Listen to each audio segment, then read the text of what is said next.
अस्सलाम वालेकुम जी, मेरा नाम कदस भट्ट। इस वीडियो में आपके साथ क्रिप्टो मार्केट की लेटेस्ट अपडेट्स, न्यूज़ और जितना मैंने लर्न किया है, उसके हवाले से मैं अपना एनालिसिस आपके साथ शेयर करूँगा। लेकिन सबसे पहले जो मैंने सवालात आपके लिए हैं, जिन पे मैं आंसर करूँगा। कल की वीडियो में मैंने आपको बताया कि बिटकॉइन की हैश रेट और डिफ़िकल्टी के बारे में कुछ आगाह किया। फिर आप लोगों ने पूछा हैश रेट वर्क कैसे करता है?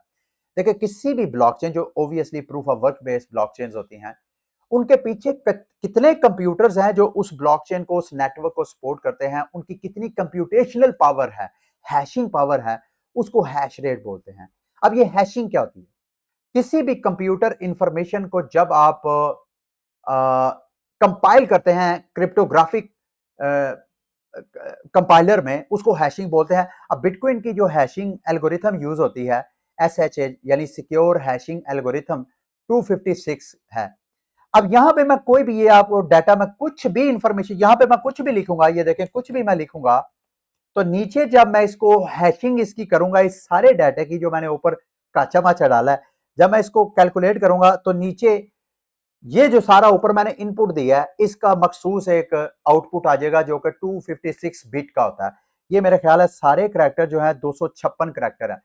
तो बिटकॉइन में जितनी इंफॉर्मेशन होती है, बिटकॉइन की कौन सी इंफॉर्मेशन है, ये जो माइनर्स हैं, ये किस चीज की हैशिंग करते हैं? ये हमारी ट्रांजेक्शन, बिटकॉइन माइनर क्या करता है? वो मेमोरी पूल में जाता है जहां पे हम जितने बिटकॉइन ट्रांजैक्शन करने वाले यूजर्स हैं, हमारी ट्रांजैक्शन बिटकॉइन की मेमोरी पूल में चले जाती हैं। माइनर्स क्या करते हैं? उन मेमोरी पूल से ट्रांजैक्शंस उठाते हैं। कोई तकरीबन 1000 से 2000 की रेंज में ट्रांजैक्शन इकट्ठी करके एक ब्लॉक बनाते हैं।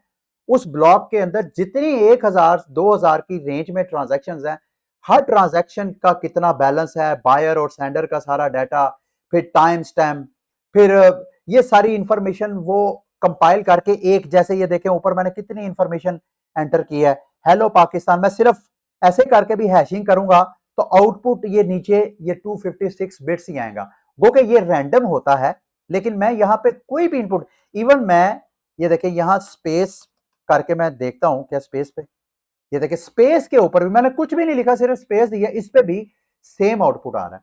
तो बिटकॉइन में जो हैशिंग होती है वो ये होती है कि जितनी ट्रांजैक्शंस ये माइनर उठा के मेमोरी पूल से उसको ब्लॉक में डालते हैं, ब्लॉक में डालने के बाद उस उसका ऐसे एक हैश नंबर बनाते हैं।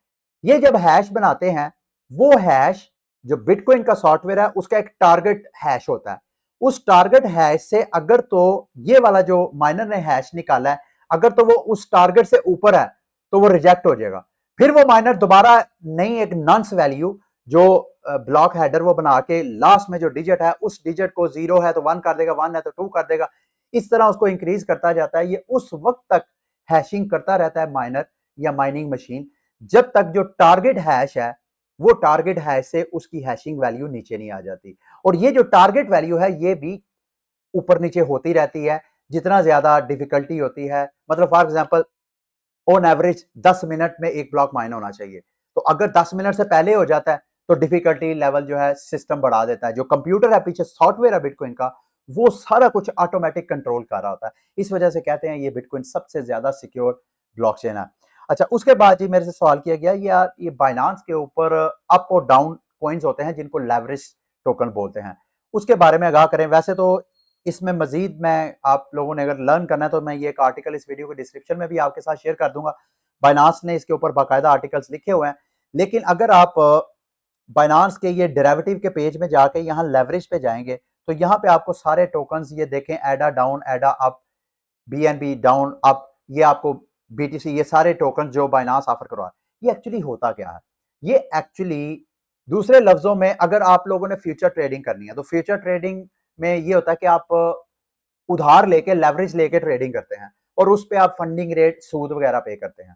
उसमें आपकी मार्केट अगर आपके अगेंस्ट चले जाती है तो आपका अकाउंट भी लिक्विडेट हो जाता है, आपने फंडिंग रेट भी पे करना होता है। तो ये सारा कुछ उधर आ, जो लोग लिक्विडेशन से बचना चाहते हैं वो लोग, उन लोगों को ये बाइनांस ने ये लेवरेज टोकन ऑफर करवाया है। ये एक्चुअली बराह रास्त आप इस पे फ्यूचर ट्रेडिंग नहीं करते, ये टोकन स्पॉट में ट्रेड होते हैं। लेकिन फॉर एग्जांपल आप समझते हैं कि यार एडा जो है यहां से नीचे क्रैश करेगा, तो आप फ्यूचर ट्रेड लेने की बजाय अगर आप एडा डाउन ही बाय कर लें बाइनांस के ऊपर, तो अगर मार्केट नीचे चले जाती है तो जो लेवरेज उस वक्त निकली होगी उतना आपका लेवरेज बेनिफिट हो जाए। मिसाल के तौर पे बीटीसी इस वक्त बहुत डाउन है, आपको लगता है जी कि बीटीसी की प्राइस यहां से पंप होनी है, तो आप फ्यूचर ट्रेड लेने की बजाय बाइनांस के इस लेवरेज टोकन को अगर आप बाय कर लें बीटीसी अप को, तो अगर बीटीसी की प्राइस यहां से ऊपर जाती है, एक तो जितना आपने बीटीसी बाय किया होगा उसका आपको बेनिफिट होगा, दूसरा साथ जो लेवरेज है, ये लेवरेज भी फिक्स नहीं है, ये चेंज होती रहती है। मेरा ख्याल है 1.25 से 4% 4 टाइम की लेवरेज होती है इन लेवरेज टोकन्स की। तो इस वक्त करंट चौके 1.73 मिली है, तो अगर बीटीसी की प्राइस ऊपर जाती है तो उतने परसेंट आपको एक्स्ट्रा उसका बेनिफिट होगा। अब आप समझ रहे होंगे कि यार ये बड़ा इजी लग रहा है, ये रिस्क फ्री है, अकाउंट भी इसमें लिक्विडेट नहीं होता, क्यों हमने कौन सा कोई फ्यूचर ट्रेड लगाई है, ऐसा नहीं है, इसमें भी रिस्क है, मल्टीपल रिस्क है इसमें। नंबर वन तो ये कि अगर प्राइस आपके अगेंस्ट चले जाए, मिसाल के तौर पे आप प्राइस जो है 5% नीचे चले जाती है, आपने $100 का बाय किया, 5% नीचे गई, 5% जब नीचे गई तो आपके $95 रह गए। अब जब दोबारा मार्केट 5% वापस आएगी तो उस वक्त आपको $100 नहीं मिलेगा, क्योंकि दोबारा जब $95 पे प्राइस जाके फिर 5% पंप करेगी तो वो 95 का 5% पंप करेगी, ना कि 100 का 5% पंप करेगी। तो इस तरह जितना नीचे जाती जाती है उतना आपका रिस्क जो है वो बढ़ता जाता है, उतने आपके पैसे कम होते जाते हैं। एक तो ये रिस्क है, दूसरा ये बाइनांस जो है अगर आप ये टोकन होल्ड करके बैठ जाते हैं लॉन्ग टर्म, तो ये होल्डिंग के ऊपर भी चार्ज करता है। मेरा ख्याल है 0.01%, सालाना 3.5% बनता है, वो रोज के रोज आपके अकाउंट से ये माइनस होता जाता है। फिर अगर इसके बाद अगर आप रिडीम करते हैं ये टोकन, मतलब फॉर एग्जांपल आपके पास एक बीटीसी अप में पड़ा हुआ है, तो अगर आप उसको यूएसडीटी में कन्वर्ट करते, बीटीसी में कन्वर्ट करते हैं, तो इस रिडीम के ऊपर भी मखसूस फीस है वो चार्ज करते हैं। तो ये सारी चीजें लर्न करके तो फिर इसमें आप इन्वॉल्व होइएगा, ठीक है। अगला सवाल जो है मेरे से पूछा गया, ये विड टी डाटा लिंक का कोई टोकन है, इसके बारे में बताएं। मेरा खुद तो इसमें एक्सपोजर नहीं है, लेकिन मैंने थोड़ा सा सर्च किया कि इसकी प्राइस क्यों डंप कर रही है, क्योंकि इनका ये देखें, अगर कॉइन मार्केट कैप में भी जाएंगे तो वो कह रहे हैं कि ये डिसेंट्रलाइजेशन स्ट्रक्चर, ये अपने टोकन को, मेरा ख्याल है ERC20 था पहले, अब ये इसको BEP20 स्मार्ट कॉन्ट्रैक्ट में कर रहे हैं। तो नए टोकन की वजह से मार्केट में एक फड, एक पैनिक था, जिस वजह से आपको इसकी प्राइस जो है वो डंप होती हुई नजर आ रही है, और आइंदा भी हो सकती है। क्योंकि मैं इसको फॉलो नहीं कर रहा तो मुझे इतना इसका पता नहीं है, लेकिन मैंने देखा है, मुझे टोकन मुझे ऐसे लग रहा है कि इसमें कुछ जान है। लेकिन ओवरऑल जो मार्केट की सिचुएशन है, मैं आपको ऑलरेडी बता चुका हूं कि टोकन्स में इन्वेस्टमेंट करना इस वक्त की सूरत हाल में इंतहाई मुश्किल है। और आज मंडे है, अगर आप लोग काफी देर से मुझे फॉलो कर रहे हैं तो आपको पता होगा कि हर सोमवार को मैं $100 के बिटकॉइन की DCA करता हूं। अगर आप मेरे से कोई एडवाइस मांगे, वो कि मैं कोई फाइनेंशियल एडवाइजर नहीं हूं, ना ही कोई मैं कोई क्वालिफाइड फाइनेंशियल एडवाइजर नहीं हूं, लेकिन अगर आप मेरे से कोई एडवाइस मांगे तो मैं आपको यही कहूंगा कि इस मुश्किल वक्त में बजाय इसके कि आप टोकन्स में रिस्क लें, उधर उसकी बजाय आप बिटकॉइन के ऊपर DCA करना शुरू कर दें। DCA इस हवाले से मेरे चैनल पे वीडियो भी मौजूद है, आप यूट्यूब पे लिखें इल्मे आलिम स्मार्ट DCA, वो वीडियो वॉच करें। ये मैं आपके सामने खुद $100 का बाय करने लगा हूँ, साथ साथ मैं ट्विटर पे, जब मैं बाय करता हूँ ट्विटर पे बाकायदा अपनी कम्युनिटी को अपडेट भी करता हूँ। मेरा ख्याल है मेरा लॉग इन ही नहीं है अकाउंट, चले मैं इसको बाद में कर लूंगा, सिर्फ आपको बता रहा हूँ कि आप कैसे। अच्छा, साथ मैंने एक फ्यूचर ट्रेड ली थी बिटकॉइन की के ऊपर, सेल की, तो मुझे ऐसे लग रहा है कि बिटकॉइन बार बार जो है इस प्राइस रेंज में, ये प्राइस रेंज को ब्रेक नहीं बिटकॉइन कर पा रहा। गो के मार्केट में लेटेस्ट अपडेट में आगे जाके आपके साथ शेयर करता हूँ, लेकिन अगर बिटकॉइन इस वाली प्राइस को यानी 15,600 की प्राइस को ब्रेक कर जाता है तो फिर BTC की प्राइस को मेरे दोस्तों भाइयों नेक्स्ट स्टॉप जो मिलेगा वो 11,700 की रेंज, 11,800 से लेके 11,500 की रेंज में जा सकता है। अगली जो स्ट्रॉन्ग स्पॉट, ये मैं आपको वीकली चार्ट मैंने BTC का खोला है, ये मैं आपको दिखाता हूँ। ये देखें, ये वाली वो प्राइस रेंज है जिस पे बार बार BTC बाउंस हो सकता है। वो कि पहले ये एज अ रेजिस्टेंस काम करती रही है, लेकिन जब रेजिस्टेंस प्राइस ऊपर हो तो वो रेजिस्टेंस सपोर्ट बन जाती है। तो यहाँ पे आप देख रहे हैं बार बार price as a resistance work कर रही है। तो अगर प्राइस इस वाली प्राइस को BTC होल्ड नहीं कर पाता, 15,600 की प्राइस इससे भी नीचे चले जाती है, तो फिर आप नीचे इंतजार करें, जैसे BTC की प्राइस 12,000 की रेंज में आए फिर आप BTC में एंट्री ले सकते हैं। दूसरा मैं देख रहा था इसको डेली के चार्ट के ऊपर, अगर आप नज़र डालें बीटीसी के चार्ट पे, तो ये देखें ये आज तीसरा तीसरा दिन है, बीटीसी की प्राइस जो है इस जगह पे आके ऊपर चलेगी है। तो मैंने एक सेल ऑर्डर लिया था कुछ 17,000 की प्राइस के ऊपर। तो मैं सोच रहा हूँ कि अभी भी मेरा कोई प्रॉफिट है $50 के करीब। तो मैं तो शायद मैं अपना ऑर्डर जो है वो यहाँ पे क्लोज कर दूँ। बहरहाल आप इस हवाले से जो भी करना चाहें वो कर सकते हैं। अच्छा जी, एफटीएक्स के हवाले से थोड़ी-सी मालूमात हैं, मज़ीद अपडेट्स हैं, वो मैं आपके साथ शेयर कर देता हूँ। एक तो एफटीएक्स ने जो विड्रॉवल पहले कुछ-कुछ यूज़र्स को दे रहे थे, अब मुकम्मल तौर पे विड्रॉवल जो है एफटीएक्स की बंद हो गई हैं, जिसकी वजह से आपको बीटीसी की प्राइस दोबारा जो है यहाँ से नीचे क्रैश होती हुई दोबारा इस सपोर्ट एरिया को टच करती हुई नज़र आ रही है। तो एफटीएक्स की प्राइस जो है, एक तो एफटीएक्स की विड्रॉवल रुक गई है। अक्सर आप लोग मेरे से एफटीटी के हवाले से पूछते हैं, सोलाना के हवाले से पूछते हैं। इसके अलावा सीरम टोकन के बारे में भी मार्केट में अफवाह है कि सीरम भी एक्चुअली इसके पीछे भी बैंकमैन फ्रीड का हाथ है। सीरम भी किसी और का प्रोजेक्ट नहीं है, ये भी एफटीएक्स का अपना ही डिसेंट्रलाइज एक्सचेंज था सोलाना की ब्लॉकचेन के ऊपर। तो भाई ये जितने टोकन जिनका एफटीएक्स के साथ किसी ना किसी हवाले से ताल्लुक है, उनके हवाले से मेरे से बाइंग का ना पूछें। हाँ, सेल के बारे में पूछेंगे तो मैं आपको कहूँगा अगर आप प्रॉफिट में हैं तो निकलें, अगर आप लॉस में हैं तो लॉस में तो सेल करने का मैं कभी नहीं कहता, आगे आपकी अपनी चॉइस है। अच्छा जी, ये एफटीएक्स ने जो विड्रॉवल की थी तो उन्होंने कहा चूँकि हम बहामास के यूज़र्स को इस वजह से दे रहे हैं क्योंकि हम बहामा के रेगुलेटर का प्रेशर था। उन्होंने कहा जी हमने ऐसा कोई प्रेशर नहीं डाला, हमने ये नहीं कहा कि आप विड्रॉवल जो है वो दे दें बहामा शहरियों को, ऐसा कोई बात नहीं है।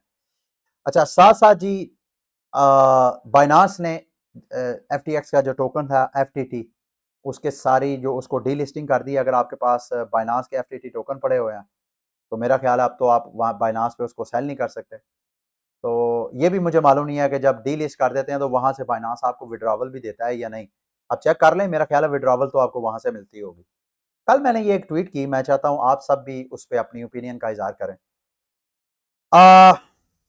ये जो सारा एफटीएस सागा हुआ, जो सारा कोलैप्स हुआ है, इसके पीछे अगर आप सोशल मीडिया पे नज़र डालें क्रिप्टो के हवाले से इंफॉर्मेशन, तो आपको जो सैम बैnkman-फ्रीड है उसके हवाले से तरह-तरह उसकी ज़ाती शख्सियत, उसके बिज़नेसेस को मुख्तलिफ एंगल से लोग जो हैं वो इंफॉर्मेशन शेयर करते नज़र आ रहे हैं। लेकिन इस सारे धूल-मट्टी के अंदर जो असल कल्प्रिट है, वो कल्प्रिट है मेरी नज़र में, मैं गलत भी हो सकता हूँ, मेरी नज़र में वो है बाइनांस का हेड सीजी। आप इमेजिन करें कि बाइनांस की एक ट्वीट की गो के आर्टिकल कोइन डेस्क ने आर्टिकल को मेरा ख्याल है 10-12 दिन पहले लिखा था। उस वक्त क्राइसिस नहीं आया, उस वक्त एफटीएक्स को कोई इशू नहीं है। एफटीएक्स को असल जो कोलैप्स हुआ एफटीएक्स का वो बाइनांस की ट्वीट के बाद हुआ, जब बाइनांस ने कहा कि हम जो हैं रिस्क से बचने के लिए जितने एफटीटी हमारे पास पड़े हुए हैं जो कि $500 बिलियन के करीब बनती थी अमाउंट, वो हम सारे मार्केट में सेल करने लगे हैं।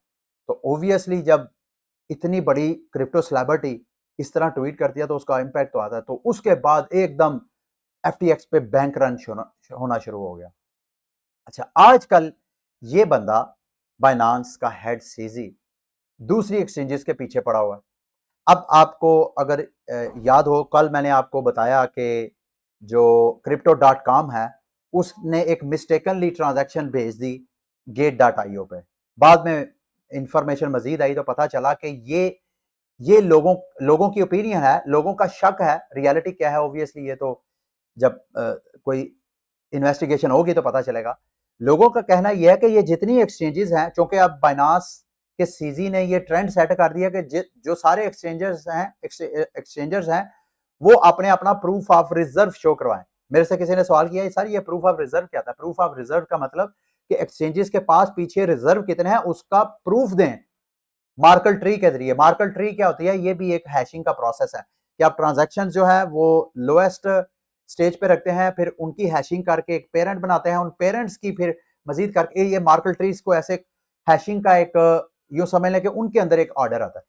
तो इसके प्रेशर की वजह से सारी एक्सचेंजेस जो है फंड्स एक दूसरे के वॉलेट्स में भेज रही हैं और जब उनके पास फंड्स आ जाते हैं उसका वो प्रूफ ऑफ रिजल्ट जो है वो सोशल मीडिया पे शेयर कर देते हैं, जी हमारे पास ये रिजर्व है।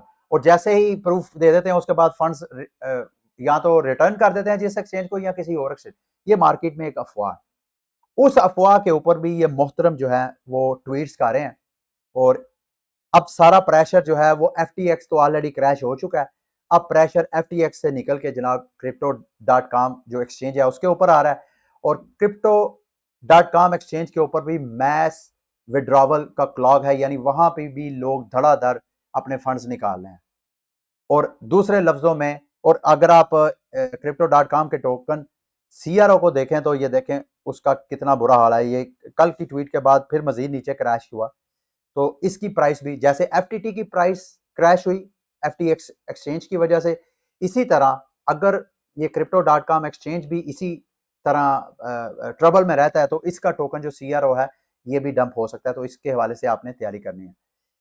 अच्छा, लास्ट में जी दो चार और चीजें हैं इंपॉर्टेंट। और सेम यही ये एक एक्सचेंज है AAX, हांगकांग की एक्सचेंज है, क्रिप्टो एक्सचेंज। उन्होंने भी विड्रॉवल रोक दी है। गो के उनका कहना यह है कि हमारा कोई FTX के साथ कोई ताल्लुक नहीं है, उसकी वजह से हम ये विड्रॉवल नहीं रोक रहे। हम अपने सिस्टम को वैसे कोई अपग्रेड कर रहे हैं, उस अपग्रेडेशन की वजह से जो है हमने विड्रॉवल्स रोकी हुई है। लेकिन बहरहाल अब जिस तरह का माहौल है, इस माहौल में कौन किसी पे एतबार करेगा। दूसरा, इस सारे क्राइसिस में एक चीज जो है हो रही है अपडेट, वो मैं चाहता हूँ ग्लासनोड ने शेयर किया, मैं आपके साथ शेयर कर दूं। नॉर्मली होता ही है कि जब कभी एक्सचेंजेस से फंड्स निकलते हैं, आउटफ्लो होता है, तो ये मार्केट के लिए एक पॉजिटिव न्यूज होती है कि हम ये समझते हैं कि जो बड़ा बड़ा इन्वेस्टर है वो एक्सचेंजेस से परचेज करता है स्पॉट में और उसके बाद अपने पर्सनल फंड्स में सेव कर लेता है। तो जब कभी एक्सचेंजेस से आउटफ्लो होता है तो दूसरे लफ्जों में ये सिग्नल मिलता है कि अब इन्वेस्टर जो है लॉन्ग टर्म होल्ड करना चाहता है। अगर उसने शॉर्ट टर्म होल्ड करना हो तो उसको क्या जरूरत है पर्सनल वॉलेट में ट्रांसफर करने की, वो वहीं पे रखे ताकि प्राइस ऊपर जाए तो वो ट्रेड कर ले दोबारा। तो नॉर्मली ये होता है। लेकिन फिलहाल जो एक्सचेंजेस के ऊपर ये देखें, इस वक्त एक्सचेंजेस का आउटफ्लो जो है पिछले एक साल में जितना था ऑलमोस्ट उतने के पास है। यानी जितना इस वक्त आउटफ्लो हो रहा है, अप्रैल 2020 में इतना देखा गया, नवंबर 2020 में इतना देखा गया, फिर जून जुलाई पिछले साल भी ऑलमोस्ट इतना ही आपको आउटफ्लो नजर आ रहा है। तो इस क्राइसिस में पैनिक की वजह से लोग जो है फंड्स निकाल लें, निकाल के अपने पर्सनल वॉलेट में डाल लें। क्योंकि अगर FTX के साथ हो सकता है, अब अगला crypto.com, फिर कोइनबेस कह रहा हूँ, ये KuCoin के हवाले से भी मार्केट में फट थी, क्योंकि उसको बाद में उसके हेड ने आके कवर कर दिया। तो ये वो सारा क्राइसिस है। जाते जाते मैं दो चीजें आपको कहूंगा। इस वक्त पता नहीं जब आप वीडियो वॉच कर रहे होंगे उस वक्त ये crypto.com का जो हेड है क्रिस, उसने AM में अपना करना है आस्क मी एनीथिंग। अगर आप, मैं बल्कि आपको रिकमेंड करूंगा कि आप जितने ये AM में सेशन हो रहे हैं, खसूसन इस तरह के बड़े बड़े जो प्रोजेक्ट्स हैं उनके हेड के, तो लाजमी उसमें पार्टिसिपेट करें ताकि आप वहां, अगर आपने खुद क्वेश्चन नहीं करना तो कोई और ऐसा क्वेश्चन कर ले जो आपको सुनना चाहते हो, तो आपको उसके हवाले से। तो ये crypto.com का पाकिस्तानी टाइम मेरा ख्याल है 2 बजे के करीब होगा। तो नहीं, 2 बजे नहीं, सॉरी 12 बजे होना था, और ये इस वक्त मेरा ख्याल है चल रहा होगा। ये 7 UTC है। तो UTC चूंकि हम 5 घंटे आगे हैं प्लस हैं, तो तकरीबन पाकिस्तानी टाइम 12 बजे होना था। जब मैं रिकॉर्डिंग कर रहा हूँ 12:30 का टाइम है। तो ये इस वक्त जो है EMA सेशन या चल रहा होगा या ऑलरेडी चल गया होगा। लेकिन एक और EMA सेशन है वेरी इंपॉर्टेंट, मैं आपको रिकमेंड करूंगा। उम्मीद करता हूं कि जितना मेरे थॉट्स है जो मैंने CZ के हवाले से शेयर किए वो नेगेटिव हों। CZ इस हवाले से आगे आके अच्छा बनने की भी बहुत कोशिश कर रहा है और साथ साथ मार्केट को डैमेज भी कर रहा है। आई डोंट नो क्या काज है, या मेरी दानिश बड़ी महदूद सी है, इस वजह से मुझे समझ नहीं आ रही। लेकिन CZ का भी एक AMA सेशन है, ये बड़ा दिलचस्प सेशन होगा। मैं आपको रिकमेंड करता हूँ कि आपने इसको लाजमी वॉच करना है। पाकिस्तानी टाइम के मुताबिक ये बनता है तकरीबन 6:30 बजे के करीब, पाकिस्तानी 6:30 बजे के करीब, और ये ट्विटर पे करेंगे। तो आपने बाइनांस CZ को आपने फॉलो कर लेना है, और बाइनांस को फॉलो कर लेना है। जैसे ही ये AMA सेशन होगा तो आपने इसको लाजमी सुनना है, ठीक है। ये थी क्रिप्टो मार्केट की अपडेट्स। उम्मीद करता हूँ कि आज की वीडियो आपके लिए इन्फॉर्मेटिव रही होगी। अगली वीडियो तक के लिए मुझे इजाज़त दें। अल्लाह हाफिज़।